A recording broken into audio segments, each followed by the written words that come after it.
Kali ini kita akan membahas materi pada KD 3.16, yaitu memahami paparan deskriptif, naratif, argumentatif, dan persuasif tentang produk, barang, atau jasa. Materi pokok yang akan kita bahas adalah ruang lingkup produk, barang, atau jasa. Tujuan mempelajari materi ini adalah kita mampu memahami pengertian produk, barang, atau jasa, dan mampu mengetahui karakteristik, atribut, dan kualitas produk.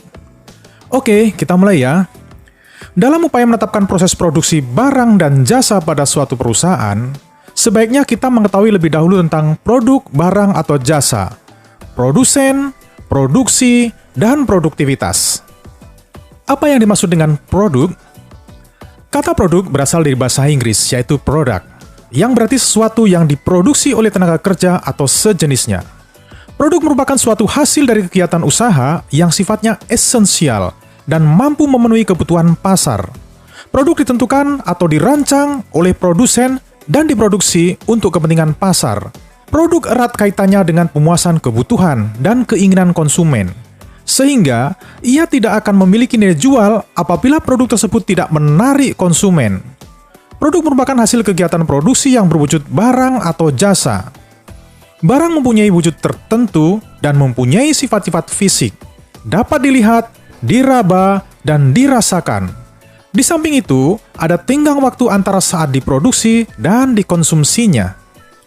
Sedangkan menurut beberapa ahli, produk dapat didefinisikan sebagai berikut. Yang pertama, Philip Kotler. Produk adalah segala sesuatu yang ditawarkan ke pasar untuk diperhatikan, dibeli atau dimiliki, dipakai atau dikonsumsi, sehingga dapat memuaskan suatu keinginan atau semua kebutuhan. Produk-produk yang dipasarkan meliputi barang fisik, jasa, pengalaman, acara-acara, tempat, properti, organisasi, dan gagasan yang diterima oleh pembeli sebagai sebuah hal yang dapat memberikan kepuasan atau keinginan. Yang kedua, William J. Stanton. Produk secara sempit dapat diartikan sebagai sekumpulan atribut fisik yang secara nyata terkait dalam sebuah bentuk yang dapat diidentifikasikan. Sedangkan secara luas, produk merupakan sekumpulan atribut yang nyata dan tidak nyata yang di dalamnya mencakup warna, kemasan, harga, prestis pengecer, dan pelayanan dari pabrik dan pengecer yang mungkin diterima oleh pembeli sebagai sesuatu yang bisa memuaskan keinginannya. Yang ketiga, menurut swasta dan Irawan, produk adalah suatu sifat kompleks, baik dapat diraba maupun tidak dapat diraba, termasuk bungkus, warna, harga, prestis, perusahaan, pelayanan pengusaha, dan pengecer yang diterima pembeli untuk memuaskan keinginan dan kebutuhannya. Yang keempat, menurut KBBI. Sedangkan menurut KBBI, atau Kamus Besar Bahasa Indonesia, produk adalah barang atau jasa yang dibuat dan ditambah gunanya atau nilainya dalam proses produksi dan menjadi hasil akhir dari proses produksi itu. Produk juga perlu dipahami sebagai salah satu variabel yang menentukan dalam kegiatan usaha. Hal ini karena tanpa adanya produk, suatu perusahaan tidak dapat melakukan kegiatan untuk mencapai hasil yang diharapkan. Banyaknya persaingan dalam dunia bisnis menuntut produsen untuk berinovasi mengembangkan produknya menjadi produk yang unggul dan berkualitas. Produk yang berkualitas memiliki nilai jual lebih dibandingkan dengan produk kompetitor. Setiap produk yang diproduksi akan mempunyai karakteristik tersendiri. Karakteristik produk yaitu keadaan yang berbeda dari suatu produk apabila dibandingkan dengan produk-produk pesaingnya. Setiap produk pasti memiliki karakteristik yang berbeda. Dan setiap produsen akan berusaha untuk mendesain produk yang memiliki karakteristik tersendiri, sehingga para pelanggan akan memiliki persepsi khusus terhadap produk tersebut. Sedangkan di mata konsumen, sebuah produk memiliki karakteristik antara lain sebagai berikut. Yang pertama, awet atau tahan lama. Para konsumen tentunya sangat menyukai produk yang tahan lama dan awet, sehingga tidak mudah rusak. Misalnya seperti ponsel yang harganya murah tapi memiliki daya tahan yang baik. Dengan daya tahan yang bagus, memungkinkan produk telepon genggam sangat disukai hingga laku di masyarakat Indonesia. Yang kedua, perawatan yang mudah. Selain menyukai yang awet dan tahan, konsumen juga menyukai produk yang mudah untuk dirawat, Contohnya seperti pakaian atau sepatu. Banyak sekali masyarakat yang menyukai pakaian dan sepatu yang nyaman digunakan karena selain mudah digunakan, sepatu tersebut biasanya mudah untuk dibersihkan. Yang ketiga, murah. Tentu saja, produk dengan harga yang relatif murah akan sangat disukai oleh para konsumen. Namun, meskipun harganya terjangkau, tentunya produk tersebut harus memiliki kualitas yang cukup baik agar bisa diterima oleh para konsumen. Seperti produk ponsel pintar, di mana konsumen lebih memilih produk yang relatif murah tetapi memiliki kualitas yang cukup baik. Karakteristik sebuah produk mengacu pada bentuk penampilan produk atau atribut produk dan kualitas produk yang ditawarkan. Atribut produk merupakan sesuatu yang melekat pada suatu produk. Atribut memegang peranan penting dalam pemasaran. Sebab, atribut produk menjadi salah satu faktor yang dijadikan bahan pertimbangan oleh konsumen ketika akan membeli produk. Menurut Philip Kotler dan Armstrong, atribut produk adalah pengembangan atas suatu produk yang melibatkan penentuan manfaat yang diberikan. Mereka mengemukakan bahwa manfaat yang ditawarkan oleh atribut produk dalam bentuk kualitas produk, fitur produk, dan gaya serta desain produk. Menurut Teguh Budiarto, atribut produk adalah sesuatu yang melengkapi manfaat utama produk, sehingga mampu lebih memuaskan konsumen.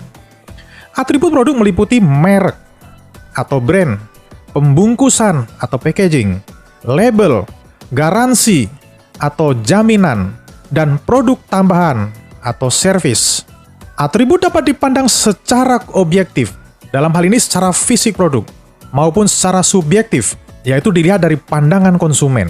Dan menurut Fandi Ciptono, atribut produk adalah unsur-unsur produk yang dipandang penting oleh konsumen dan dijadikan dasar pengambilan keputusan pembelian. Sedangkan unsur-unsur atribut produk yang dimaksud adalah terdiri dari merek, harga, desain, jaminan, kualitas, dan pelayanan produk. Atribut produk mengandung beberapa unsur, antara lain adalah sebagai berikut. Yang pertama, merek. Merek merupakan sebuah nama, simbol, istilah, tanda, lambang, warna, desain, atau kombinasi dari atribut lain yang diharapkan dapat memberikan identitas dan diferensiasi dari produk pesaing. Tujuan pembuatan merek produk antara lain, yang pertama, identitas suatu produk yang bermanfaat dalam diferensiasi atau pembeda dari produk suatu perusahaan dengan produk perusahaan lain. Yang kedua, alat promosi atau sebagai daya tarik sebuah produk. Ketiga, pembina citra dengan memberikan keyakinan, jaminan kualitas, dan sebuah prestis tertentu kepada konsumen. Yang keempat, pengendali pasar. Unsur yang lain adalah, yang kedua, kemasan. Pengemasan atau packaging adalah sebuah proses yang berhubungan dengan perancangan dan pembuatan wadah atau pembungkus untuk suatu produk. Tujuan pemakaian kemasan pada produk adalah, yang pertama, sebagai pelindung produk dari kerusakan, perubahan isi, kehilangan, berkurangnya kadar isi, dan sebagainya. Yang kedua, memberikan kemudahan dalam penggunaannya, seperti misalnya kemasan botol tutup klip, agar produk cair tidak mudah tumpah, seperti kemasan parfum didesain agar mudah menyemprotkan, dan sebagainya. Yang ketiga, memberikan daya tarik. Dalam hal ini adalah bisa sebagai promotion. Yang keempat, sebagai identitas atau image produk, seperti memberikan kesan mewah, kokoh, awet, dan sebagainya. Yang kelima, memudahkan distribusi dan penyimpanan di gudang. Unsur yang lain dari atribut produk yang ketiga adalah label atau labeling. Labeling berhubungan erat dengan pengemasan. Label adalah bagian dari suatu produk yang dapat menyampaikan sebuah informasi tentang produk dan perusahaan. Sebuah label dapat merupakan bagian dari kemasan, atau bisa juga merupakan etiket atau tanda pengenal yang ditempelkan pada produk. Secara umum, terdapat 3 macam label, yaitu yang pertama, brand label. Adalah nama merek yang diberikan pada sebuah produk atau dicantumkan dalam kemasan produk. Yang kedua, descriptive label. Adalah label yang memberikan informasi objektif tentang cara pemakaian, pembuatan, perawatan, perhatian, kinerja produk, dan karakteristik lainnya yang berkaitan dengan produk. Yang ketiga, grade label. adalah label yang mengidentifikasi penilaian kualitas produk dengan suatu angka, huruf, atau kata. Contohnya di Amerika, buah persik dalam kaleng akan diberi label kualitas A, B, C. Sedangkan pada jagung dan gandum diberi label 1 dan 2. Unsur atribut produk yang keempat yaitu layanan perlengkapan atau supplementary service. Sebuah produk tidak terlepas dari unsur jasa dan layanan, baik jasa sebagai produk inti atau jasa murni, ataupun jasa sebagai pelengkap. Unsur jasa murni pada umumnya sangat bervariasi di antara setiap tipe usaha. Namun, layanan perlengkapannya memiliki kesamaan. Layanan pelengkap dapat diklasifikasikan menjadi 8 kelompok, yaitu yang pertama informasi, misalnya harga, jalan atau arah menuju tempat produsen, jadwal penyampaian produk, petunjuk penggunaan produk, peringatan, kondisi layanan, pemberitahuan perubahan, konfirmasi reservasi, dokumentasi, rekapitulasi rekening, tiket, dan tanda terima. Yang kedua, konsultasi, misalnya memberi saran, konseling pribadi, auditing, dan konsultasi manajemen atau teknis. Yang ketiga, order taking, mencakup aplikasi, misalnya keanggotaan di klub atau program tertentu. Jasa berbasis kualifikasi, misalnya perguruan tinggi atau jasa layanan. Order entry dan reservasi, misalnya tersedianya meja, tempat duduk, ada ruang, professional appointments, dan lain-lain. Yang keempat, hospitality, misalnya sambutan, food and beverage, toilet, perlengkapan kamar mandi, fasilitas menunggu, disediakan koran, ada majalah, ada hiburan, dengan ruang tunggu yang nyaman, transportasi, dan juga keamanan. Yang kelima, caretaking, terdiri atas perhatian dan perlindungan barang milik konsumen yang dibawa, misalnya parkir kendaraan, penanganan bagasi, titipan tas, dan lain sebagainya. Serta perhatian dan perlindungan barang yang dibeli oleh konsumen, misalnya pengemasan, pengantaran, transportasi, instalasi, pembersihan, diagnosis, inspeksi, pemeliharaan preventif, inovasi, dan upgrades.